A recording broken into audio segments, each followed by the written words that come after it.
Please आप हमारे Hindi kids story channel को सब्सक्राइब करें और बेल आइकन दबाएं, जिससे चैनल पर डाली गई वीडियोस को आप सबसे पहले सुन पाएं।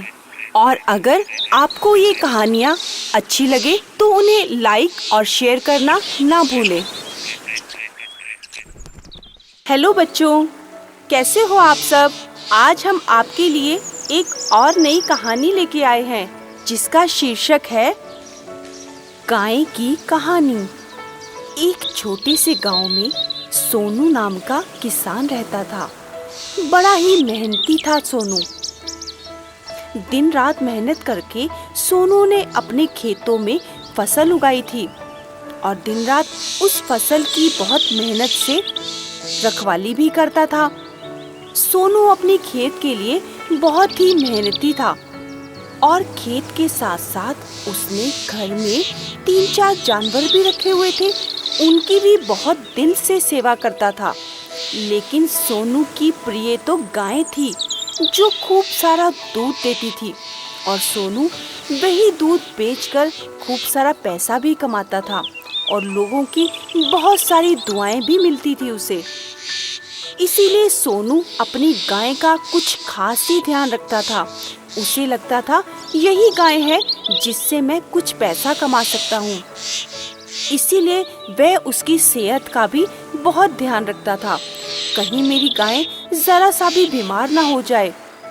और साथ साथ वह उसके चारे का और उसका बहुत अच्छे से ख्याल रखता था। एक बार जब सोनू खेतों में अपना काम कर रहा था, तभी उसका छोटा सा बेटा भागता हुआ आया। पिताजी, पिताजी! तो सोनू ने कहा, क्या हुआ बेटा? तो उसने बताया, पिताजी, गाय थोड़ी सी बीमार लग रही है, सुबह से कुछ खा पी भी नहीं रही और बहुत ही सुस्त नजर आ रही है। अब सोनू को गाय की काफी चिंता हुई। वह खेतों का काम छोड़कर अपने घर की तरफ भागा। अब जैसे ही वह घर आया, उसने सच में ही देखा कि गाय तो सुस्त सी पड़ी हुई है, कुछ खा पी भी नहीं रही। अब जैसे ही शाम हुई, सोनू ने गाय का दूध दोया। जैसे ही दूध दोया तो ये क्या, गाय ने तो दूध भी नहीं दिया। अब वह कुछ दिन ऐसे ही सुस्त ही पड़ी रही। सोनू ने उसकी दवाई दारू भी किया, लेकिन वह तो ठीक होने का नाम ही नहीं ले रही थी। अब सोनू को लगा कि लगता है मेरी गाय अब बूढ़ी हो चली है, अब तो यह दूध भी नहीं देगी। इसीलिए मैं इस गाय का अब क्या करूँगा, और इसे रोज खाना पीना देने के लिए भी मुझे पैसे जुटाने पड़ेंगे। यही सोचकर सोनू ने यह निर्णय लिया कि मैं इस गाय को कहीं बाहर दूर छोड़ आता हूँ, जिससे मेरा इससे पीछा भी छूट जाएगा। लेकिन सोनू ने यह नहीं सोचा कि यह गाय मेरे पास कई सालों से है और मुझे इसे किसी अच्छे डॉक्टर को दिखाना चाहिए। लेकिन उसने ऐसा ना सोचकर वह जंगल में उस गाय को ले गया और उसे वहीं छोड़कर वापस घर आ गया। अब जैसे ही जंगल में गाय घूम रही थी, उसे तो जंगली जानवरों से डर लग रहा था, क्योंकि गाय कभी भी जंगल की ओर नहीं गई थी। अब वह जंगली जानवरों की आवाज से डरने लगी और धीरे धीरे चलते चलते वह रास्ते की ओर आने लगी। उसे लगा कहीं घर की ओर रास्ता दिख जाए तो वह उस ओर मुड़ जाए। चलते चलते वह गाय एक गांव की ओर चली गई और वह गांव सोनू के गांव के साथ ही पड़ता था। वह गाय धीरे धीरे चलते चलते किसी झोपड़ी के आगे रुकी और वहीं अचानक गिरते ही बेहोश हो गई। और रात भी हो रही थी। अब गाय वहीं पड़ी रही। अब जैसे ही सुबह हुई, उस झोपड़ी में एक घनश्याम नाम का व्यक्ति रहता था। वह अपनी पत्नी के साथ वहां रह रहा था।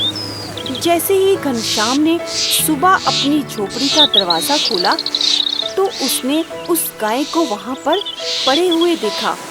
अब घनश्याम ने अपनी पत्नी को आवाज लगाई, अरे सुनती हो, जल्दी बाहर आओ, देखो यह गाय बीमार हो गई है, लगता है इसे दवा दारू की जरूरत है।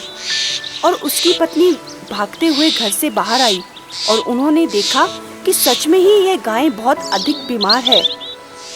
अब घनश्याम भागकर वैद्य जी के पास गया और उस गाय के लिए दवाई लेकर आया। धीरे धीरे वह गाय की सेवा करने लगा और गाय को वैद्य जी की दवाई दे देकर उसने उस गाय को ठीक कर दिया। धीरे धीरे वह गाय अपने पैरों पर चलकर खड़ी होने लगी। अब एक दिन घनश्याम को लगा कि मुझे इस गाय से दूध निकालना चाहिए, हो सकता है यह गाय दूध देने लगे। अब घनश्याम ने जैसे ही उस गाय का दूध दोहा तो यह क्या, गाय ने तो बाल्टी भर के दूध दिया और वह और उसकी पत्नी बहुत खुश हुए। घनश्याम की पत्नी ने कहा, सुनो, तुम यह दूध गांव में बेच कर आओ, हो सकता है इससे हमें कुछ पैसे मिल जाए। अब घनश्याम रोज उस गाय का दूध निकालने लगा और गांव में बेच कर खूब सारे पैसे कमाने लगा। अब यह बात धीरे धीरे पास के गांव में और सोनू के पास पहुंच गई कि घनश्याम तो बहुत सारा दूध बेचने लगा है और दूर दूर तक लोग उसको पहचानने लगे हैं। अब सोनू घनश्याम के गांव में आया और उसने अपनी गाय को देखते ही पहचान लिया। अरे यह क्या, यह तो मेरी गाय है और घनश्याम मेरी गाय का दूध बेच कर पैसे कमा रहा है। मुझे पंचायत में बात करनी होगी, सरपंच जी को बताना पड़ेगा कि यह घनश्याम मेरी गाय का दूध बेच रहा है, इसने मेरी गाय चुरा ली है।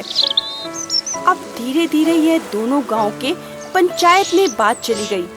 अब सरपंच बिठाए गए। सरपंचों ने कहा, देखो गाय किसकी है यह सही निर्णय लेना मुश्किल है, लेकिन हमें कुछ सोच समझकर ही फैसला लेना होगा। सरपंच ने सोनू और घनश्याम को कहा, देखो तुम दोनों इस ओर खड़े हो जाओ, और गाय भी उनके पास ही खड़ी थी और चुपचाप सभी वहीं खड़े हुए थे। अब क्या हुआ, थोड़ी देर में ही गाय अपनी जगह से हिलकर जाकर घनश्याम के पास खड़ी हो गई। अब सारी पंचायत में सरपंच जी भी यह चीज देख रहे थे। सरपंच जी बोले, देखो हमें किसी को भी निर्णय लेने की जरूरत ही नहीं पड़ी, गाय ने खुद ही निर्णय ले लिया क्योंकि वह घनश्याम को ही चाहती है। सोनू ने उस गाय को दूध ना देने पर अपने घर से निकाल दिया था, लेकिन घनश्याम ने उसकी पूरी सेवा की, इसीलिए इस गाय का हकदार तो यही घनश्याम है। अब सोनू अपना सा मुंह लेकर अपने घर की ओर चला गया।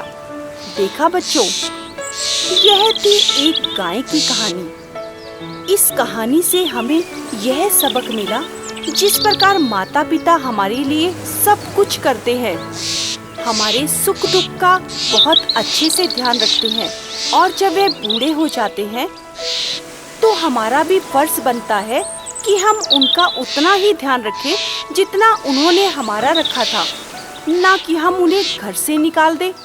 इसी प्रकार एक जानवर भी प्यार का भूखा होता है।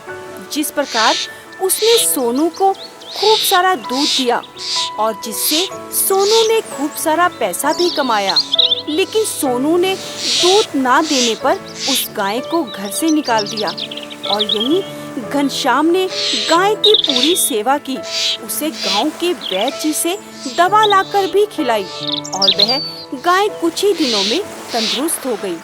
तभी तो उस गाय का प्यार भी सिर्फ उस घनश्याम को ही मिला और उस गाय ने अपना मालिक सरपंचों के सामने खुद ही चुन लिया।